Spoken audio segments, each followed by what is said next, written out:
What's going on, everybody? It's Darkstrider, and yesterday we did Castlevania, so I figured, why not today do Simon's Quest, Castlevania Part 2? This was actually pretty cool. The first entry that had a password into it, and also the first game in the series that you actually visit towns. You actually have to have currency. It was a really huge leap after like the first one. It was just wild seeing it this way. Once again, I'm not going to play that far into this game. If I were to actually play the entire game, it would be about an hour and a half from start to finish, not including any of the like leveling or including any of the farming for money or anything like that. I'm telling you, this game was huge. I remember getting all the little parts, all the crystals, this holy water that will like break walls and stuff like that. Collecting all of Dracula's parts, that was fun. For those of you who don't know, in the original game, obviously Simon Belmont went to fight Dracula and save the people of Transylvania. In Simon's Quest, Castlevania Part 2, Simon Belmont is back because when he defeated Dracula in the first game, Dracula laid a curse on him. And the only way for him to save himself is to go and collect all of Dracula's body parts that were brought to 5 different mansions, get them all, return to Dracula's castle, put them all on a pedestal, bring Dracula back to life, and then terminate him again. That's pretty wild. But anyway, this game, it was actually pretty cool. You would have to collect those hearts. Every time you collected a heart, you gained both money and experience for like defeating these enemies here and whatnot. And as you went on, you would... Oh, here we go. Wait. What a horrible night to have a curse. This is iconic. It was one of the first games to have a night and day cycle. After a certain amount of time, it turns to night. The enemies get harder. They hit harder. Your whip is weaker. And things get wild. There's other enemies that come out at night and stuff. Pretty cool stuff. Anyway, this was the first game in the series that had a day and night system. This was the first game in the series that had a money system. You start off with just the regular whip. You would have to buy the thorn whip, the chain whip, the morning star, and then you could find the flame whip. And with that, everything burns. It was pretty cool. There was a sacred flame you could find. There were so many different things you could use in order to take out the enemies and in order to take out the bosses. There weren't a lot of bosses in this game. In fact, I want to say that aside from Dracula, there is the Grim Reaper, and there is a giant, like one of those subcon faces from Super Mario 2 that you had to take out. I forget the actual name of it. But those are the only bosses in the game. Every level was pretty much like this. Right now I'm inside of a mansion. This mansion actually holds a piece of Dracula. And it's just wild. It's overrun by enemies. You have to go through. You have to take them all out. As you go through, you're collecting these hearts. The hearts are actually a currency. And at some point in this area, we are going to find just some stranger in a cloak walking back and forth, and he actually sells us an oak stake. You need to purchase the oak stakes in order to get the item that's at the end of the level. At the end of each level, there's an orb, and it has a piece of Dracula in it. However, in order to actually go and collect that item, what you're going to have to do is hit it with an oak stake. You hit the orb with an oak stake, and then you could collect the bag that's left behind. The bag, like I said, has one of 5 different pieces of Dracula. It has his ring, his nail, his eyeball, his heart, and his rib. The rib is the very first one that we're going to get. And when you equip the rib, you actually gain a shield. And with the shield, you're able to reflect fireballs that come at you. It was a pretty wild concept. There's a lot of different things that these body parts did. So here we go. We're going to go and talk to this guy. There we go. He has an oak stake. What I like to do is after I go and I talk to him... Oh, these are cool too. These different... hidden all around are like 13 kind of like clue books. Like that. And they tell you different things. They give you different clues as to what's what. Some of the clues are useless. Some of them are kind of misinterpreted. Like it'll ask you to do something and in reality you didn't have to do that thing, or you're going to be in a wrong spot or something like that. So it was really weird the way that they did those books. Oh, well, that one I'll never find what it is. Anyway, we'll just keep moving along. One of the things that I like to do was, like, after I got the stake and I used it, I'd like to, on the way back, go and talk to the guy again and try to pick up another one. That way you don't have to, like, go and find the guy in, like, the next town or the next mansion. Like I said, 5 mansions, each one holding a different part. You got to get them all and then go to Castlevania. Really wild how, like, they did it. Everything, like, loops around, too. There we go. Now possess Dracula's rib. And I could activate it, and I'll have a shield now. Here we go. I honestly still remember playing this game and thinking, man, this was massive. Because it really was. It was just a huge game. Lots of stuff to do, lots of stuff going on. You had to really figure out where everything was. Nothing is like really where it should be or where you would think it is. The game is linear once you figure out what's what. When you figure out where all the mansions are, where all the towns are and whatnot. But it got really crazy because there would be areas where you would have to find a town at the bottom of a staircase over by like a mountain. It got really wild, I'm telling you. It was absolutely insane the way they did some of this stuff. But again, back then, this was one of the coolest things that ever came out. It was just so wild. That white crystal that I had, you would see the platform. If you didn't have the white crystal equipped, you could not see that platform. You need that white crystal because there are other people who will trade you for it. They'll trade you better crystals. They'll trade you crystals that do other things and whatnot. So it's pretty wild. I really did enjoy this game. This is one of my favorites. Absolute classic. This series, of course, is an absolute classic. Well, I mean, what do you expect? Such a great game. This I hated with the spiders, man. Always spiders. Always. They always have something crazy in these games. Like this, it was the spiders.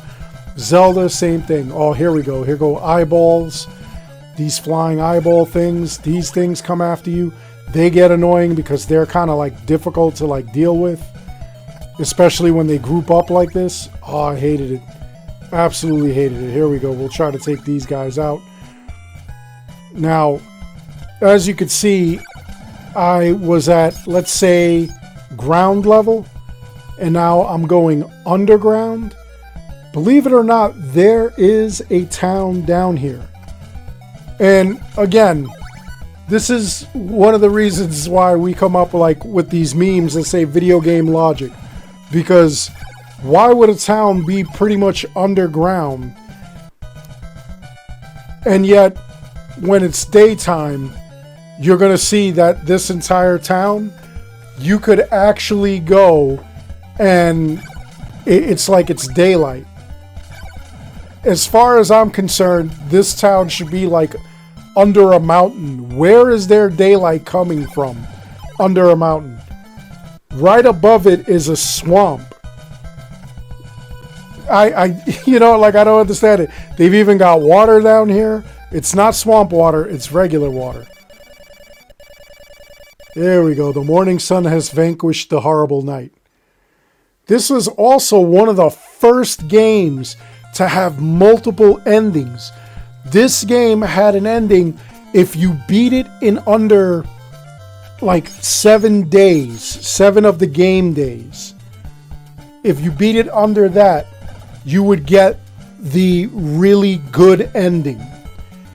If you beat it, I think, like from 8 days to, I think, 15 days, then you would get the normal ending. And then if you beat it and it took you more than 15 game days to beat it, then you would get the bad ending. And like I say, it's a game day. A game day is pretty much every time it says, what of a horrible night to have a curse. When it says that, that's when you know that, you know, a day has passed. So I'm going to put this on my Dark Retro channel. In fact, it already is on my Dark Retro channel. And I have it so that it has all 3 endings towards the end. I have the great ending first, then I have the okay ending, then I have the bad ending right after that. Because I did it like so quickly that like I was able to like get all 3 endings. I just had to, once I got the good ending, I would go back and like wait a couple of days and get the normal one and then get the bad one and work it out like that. Which again, pretty cool. Not going to do it over here on this channel. Basically, the Throwback Thursdays and the Flashback Fridays are just a way for you to like see like old school games and whatnot. You know, kind of get a, oh, I remember that, a little bit of nostalgia. A little bit of nostalgia never hurt anybody. And then, like I said, if you want to go to the Dark Retro channel, check that out. You know, like and subscribe there. And you'll be able to see all these games without commentary, without my commentary. It'll just be the entire playthrough of the game, or whatever other game that you might like from Nintendo, Sega, Genesis, Super Nintendo, the Atari, any of those, plus more, old school PlayStation and whatnot. You know, like I just do playthroughs there. I do them in their entirety. I find all the, like the little secrets and everything. So you're able to see, you know, like where the you know, hidden items may be or whatever that you may be looking for in that game. Lots of fun. Lots of like cool things to find in there. And, you know, like I just play through them all. Oh, here's the sacred flame. This flame here. This is one of the most powerful weapons in the entire game. Really helps you out when you're in a pinch. And when you get to the end and you fight Dracula, using it will really help you out. It keeps him in place. He's like stun locked when you use it. Absolutely stun locked. He can't move. He can't fight back. He just sits there and lets you like just hit him. It's one of the wildest things. Plus it does damage to him. I also used it over on I believe on Death himself, on the Grim Reaper I used it. And then I think that the other boss, there's a specific dagger that you use. It's like a golden dagger, and that's the one that you use for that. Yeah, I'm not going to go down here. I'm going to go up. I think I got to go up, not down.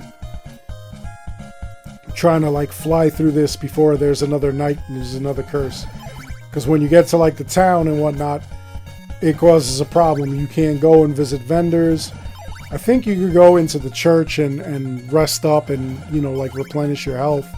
But anything else other than that, you can't. You can't visit like any, get new weapons, get new items. Here we go. Here's another town. All these towns are so weird. And this was like wild too. You would have to like use the bottles to like break down walls and stuff like that. I used to always use them as well to see if there's like a floor that's not there. Garlic. This garlic was actually good. You really needed the garlic. Garlic, it unlocks a couple of secrets. It's not used for anything else, really. And you could only get, I think you could only get 4 cloves of garlic. Or no, it's 8 cloves of garlic I think you could get. And then you couldn't get any past that. You had to get this thing called the silk bag. And when you got the silk bag, that's when you could hold more. I think you could hold double. Yeah, see, now it won't let me say yes. And every time you're paying 50 hearts, you're only getting 2 garlic. Which is kind of wild. It's pretty expensive! Old people would be very, very upset if they had to pay 50 for 2 cloves of garlic. Yeah, you could have the curse happen in the middle of, like, being in the town. Which was just wild. And then there's, like, nothing but zombies in the town here.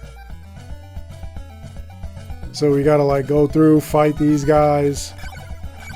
Get, go to, like, some of the other vendors. Get, like, things that we need from those vendors. I can't remember. I think there is a guy here that sells a... I think he sells the Morning Star. Oh, wait. This is a secret, too. This, if you drop a garlic there, a stranger shows up and he gives you, I want to say he gives you a dagger. He gives you one of the knives. Yeah, again, like I said, on Dark Retro, I do it all, so you see, like, everything that's there. You see all the secrets. I do every secret. Even the hard-to-get secrets. I get all the items, all the weapons... Just wild. And you could use that today, even if you've got the Konami bundle, the Castlevania bundle. Konami released a, I believe, a Contra bundle as well. They released the Contra bundle, they released the Castlevania bundle. These tricks and secrets still work on that one as well. They work on the Castlevania bundle for the current gen consoles. So definitely play through that. Take a look at it. Use it as a guide. I'll show you exactly where you gotta go, and it's done quick. So you know, oh, I leveled up. It's done quick so that you don't, you know, like waste a lot of time. You'll know exactly where to go. So wild. I love doing that. That's one of the whole reasons I even got into like YouTube, was just to like help people out. Do these like little guides and help people out. The very first guide was on Far Cry Primal. Learned to fix the skill point glitch that they had.